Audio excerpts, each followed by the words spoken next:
Hello friends नमस्कार। आदर्श नीति शिक्षा यूट्यूब चैनल को आपन को बहुत बहुत स्वागत। तो फ्रेंड्स आज आम मैंने जाना सिंह राशि व्यक्ति कहीं आपण जीवन में एत कष्ट आसी कहीं दुख कष्ट भोग कर जीवन में समस्या कहीं आसूची एवं आपणकर लुह कहीं आसूची 25 जो कष्ट पाई से 26 पाइबे ना नहीं सफलता मिल ना नहीं आपण को 5टी खुशी खबर कौन आसो ता छड़ा सिंह राशि जन्म जातक व्यक्ति ग्रह मान गोचर में कौन सब परिवर्तन हम बृहस्पति आपणों कौन शुभ फल प्रदान करेंगे एवं आपण वर्षटी कौन अशुभत्व खंडन करने कौन रही प्रतिकार दयाकोरी पूरा वीडियो को देखते शेष पर्यंत सबू किसी जानीपारे। ता पूर्व जो मैंने आम चैनल को जो सब्सक्राइब करना सब्सक्राइब करूँ।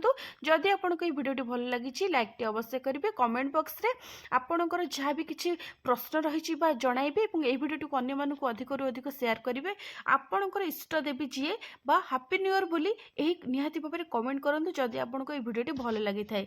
देखो एवं आसतु जाना जे सिंह राशि व्यक्ति आपण 2025 आपण को किसी भी देनी केवल दुख कष्ट ही देछि केवल समस्या देछि एवं आपणकर हस बदल लुह देछि। किंतु देखो 2025 कष्ट 2026 सफलता आनीदेव केबे आनिबो कौ मसरे आनिबो कौन रही प्रतिकार कौ प्रतिकार करने द्वारा आपण जीवन में समस्यार समाधान हम क्यों विषय प्रति आप सावधान रे सावधान न रही आपण जीवन में समस्या बा विपद आसो 2026 ग्रह मान गोचर कौन रही जहाद्वारा कि सिंह राशि जन्म जातक व्यक्ति मान 2026 आपणकर कर्म क्षेत्र में आपणकर कर्म परीक्षा नेबे। देखंतु संपूर्ण विषय जानिबा आपणकर बड़ परिवर्तन हम देखु कौन पई ग्रह मानकर स्थिति नक्षत्र कौन रोची शनि आपणकर कौन शनि आपण को दायित्व शिखाइबे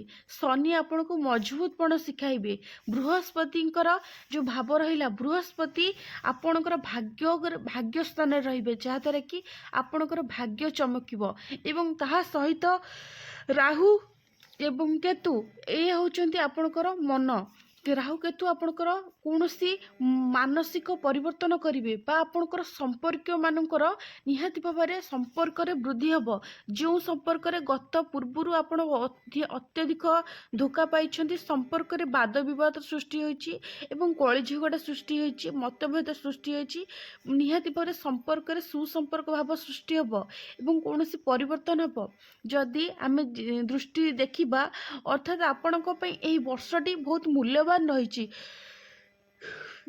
देखंतु आपण 2026 आरंभ अर्थात आपणकर 2026 जानुआरी मास 15 तारिख पर किछि काम रे आपणकर किछि भी चाप पड़ी पारे एवं किछि मानसिक टेंशन आसी पारे एथि निमंते आपण चिंताग्रस्त हेबेनी।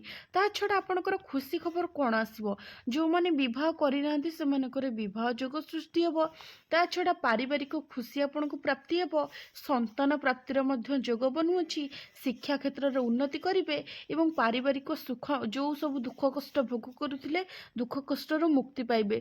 तेणु आपण विशेष भाव में प्रतिकार कहवा गले नुआ वर्ष दिन आप निहाती भाव में कौन आपणकर ग्राम देवती जो अच्छा से ठाकुर को दर्शन करूँ आशीर्वाद नियंतु देखिए आपण 2026 बहुत भल रहिबो।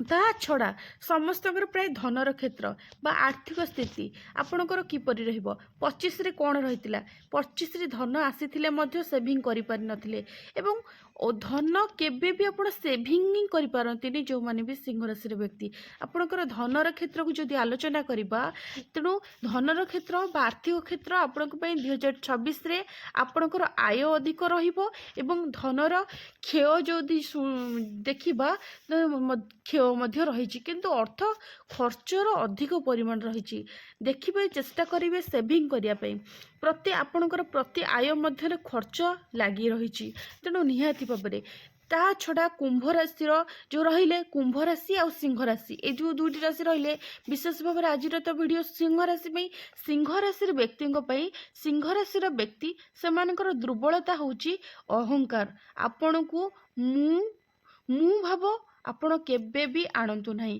କାରଣ ଦେଖନ୍ତୁ, ଯେବେ ମୁଁ ଭାବ ଆସିଯାଏ, ମୁଁ ବୋଲି ଆସିଯାଏ, ମୁଁ ଏଇଟା କଲି, ମୁଁ ସେଟା କଲି, କି ମୁଁ ଯୋଉ କର୍ମକ୍ଷେତ୍ରରେ ବା ଯାହା ସହିତ କଥା ହଉଛନ୍ତି, କେବେ ମୁଁ ଆଣନ୍ତୁନି। ମୁଁ ଆଣିଲେ ଗର୍ବ ଆସିଯାଏ, ମନ ଭିତରେ ଅହଙ୍କାର ଆସିଯାଏ। ତେଣୁ ଆପଣଙ୍କର ଏଇ କଥାଟା ନ ମାନିଲେ ଏଇଟା ହିଁ ନିରାଟ ସତ। ଯୋଉମାନେ ବି ସିଂହ ରାଶିର ବ୍ୟକ୍ତି ଅଛନ୍ତି ସେମାନେ ସଦା ସର୍ବଦା ମୁଁ ଭାବ ଆଣନ୍ତି। ଅନେକ ସମୟରେ ମଧ୍ୟ ଅପ୍ରିୟ ସୃଷ୍ଟି ହୋଇଥାନ୍ତି ବା ଅପ୍ରିୟ ବ୍ୟକ୍ତି ଭାବେ ନିଜର ଅହଙ୍କାର ଗୁଣ ପାଇଁ ଦୂରେଇ ଥାନ୍ତି। ପ୍ରତ୍ୟେକ ଯୋଉ ପରିବାର ଠାରୁ ମଧ୍ୟ ଦୂରେଇ ଥାନ୍ତି। 2026ରେ ଆପଣଙ୍କ ପାଇଁ କିଛି ସନ୍ଦେହ ରହିବ ଏବଂ ଆପଣଙ୍କର ଇଗୋ ଅଧିକ ରହିବ। ମୁଁ ହିଁ ଠିକ୍, ମୁଁ ହିଁ ସବୁ କରିପାରିବି, ଏହି ଭାବନା କେବେ ବି ମନ ଭିତରେ ଆଣନ୍ତୁ ନାହିଁ। ଏ ସବୁ ପାଇଁ ଆପଣଙ୍କର ସମ୍ପର୍କରେ ମଧ୍ୟ ସମସ୍ୟା ଆଣିଦେବ। କେବେ ବି ଗର୍ବ ଅହଙ୍କାର କରନ୍ତୁନି। ଗର୍ବ ଅହଙ୍କାରକୁ ତ୍ୟାଗ କରନ୍ତୁ। ଆପଣଙ୍କ ଜୀବନମୟ ମଧ୍ୟ ସୁଖମୟ ହେବ। କେବେ ନିଜକୁ ଏତେ ବି ବଡ଼ ବୋଲି ଭାବନ୍ତୁ ନାହିଁ। ଏହି କଥା ପ୍ରତି ବିଶେଷ ଭାବରେ ଧ୍ୟାନ ଦିଅନ୍ତୁ। ଧ୍ୟାନ ଦେବା ଦ୍ୱାରା ଆପଣଙ୍କର ହିଁ ଖୁସି ପାଇବେ ଏବଂ ଆପଣଙ୍କର ଆଖପାଖ ଥିବା ଯେଉଁ ଲୋକ, ଆପଣଙ୍କର ସମ୍ପର୍କୀୟ ଲୋକ ମଧ୍ୟ ଖୁସି ପାଇବେ। ତାହା ଛଡ଼ା ଆପଣଙ୍କର ସାବଧାନ ରୁହନ୍ତୁ। କୌଣସି ବାଣୀକୁ ନିୟନ୍ତ୍ରଣ ରଖନ୍ତୁ। କିଛି କାହାକୁ କହିବା ପୂର୍ବରୁ ପ୍ରଥମେ ଆପଣଙ୍କର ନିଜର ବାଣୀକୁ ହିଁ ରଖନ୍ତୁ, ନିୟନ୍ତ୍ରଣ ରଖନ୍ତୁ। କୌଣସି ପୁରୁଣା କଥାକୁ କେବେ ବି ଭୁଲି ଯାଆନ୍ତୁ, କେବେ ବି ମନେ ରଖନ୍ତୁ ନାହିଁ। ଅତୀତରେ ଆପଣଙ୍କ ସହିତ କ'ଣ ଘଟିଛି, ଅତୀତରେ ଆପଣଙ୍କ ଜୀବନରେ କ'ଣ ସମସ୍ୟା ଆସିଛି ଏବଂ କିଏ ଆପଣଙ୍କୁ କ'ଣ କହିଛି, ସେ ସବୁ ଭୁଲି ଯାଆନ୍ତୁ। ପୁରୁଣା କଥାକୁ କେବେ ବି ଧରନ୍ତୁନି, କାରଣ ଆପଣଙ୍କର ବର୍ତ୍ତମାନ ନଷ୍ଟ ହେଇଯିବ ଏବଂ ଅତୀତର କଷ୍ଟ, ଯଦି ଆପଣ ଅତୀତର ଦୁଃଖ, ଅତୀତର କଷ୍ଟକୁ ଯଦି ଏବେ ମନେ ପକାଇବେ, ଆପଣଙ୍କର ବର୍ତ୍ତମାନ ନଷ୍ଟ, ବର୍ତ୍ତମାନ ଦ୍ୱାରା ଭବିଷ୍ୟତ ନଷ୍ଟ। ତେଣୁ କେବେ ବି କଳି ଝଗଡ଼ା କରନ୍ତୁ ନାହିଁ। ନିଜର ଜୀବନସାଥୀଙ୍କୁ କେବେ ବି ଅବହେଳା କରନ୍ତୁ ନାହିଁ। କେହି ଏହି କଥାକୁ ସମ୍ପୂର୍ଣ୍ଣ ଭାବରେ ମନେ ରଖନ୍ତୁ ଏବଂ ଆପଣଙ୍କର କିଛିଟା ଆପଣଙ୍କ ଜୀବନରେ ନିହାତି ଭାବରେ ପରିବର୍ତ୍ତନ ହେବ। ଏବଂ ମୋଟାମୋଟି ଭାବରେ କହିବାକୁ ଗଲେ ସିଂହ ରାଶିର ବ୍ୟକ୍ତିଙ୍କ ପାଇଁ ଏହି 2026 ମସିହାଟି ବହୁତ ଭଲ ରହିଛି ଏବଂ ଜୀବନରେ ଯଦି ସମସ୍ୟା ଆସିବାକୁ ଚାହୁଁନାହାନ୍ତି ତ ଭଲ କାର୍ଯ୍ୟ କରନ୍ତୁ, ଶୁଭ ହେବ।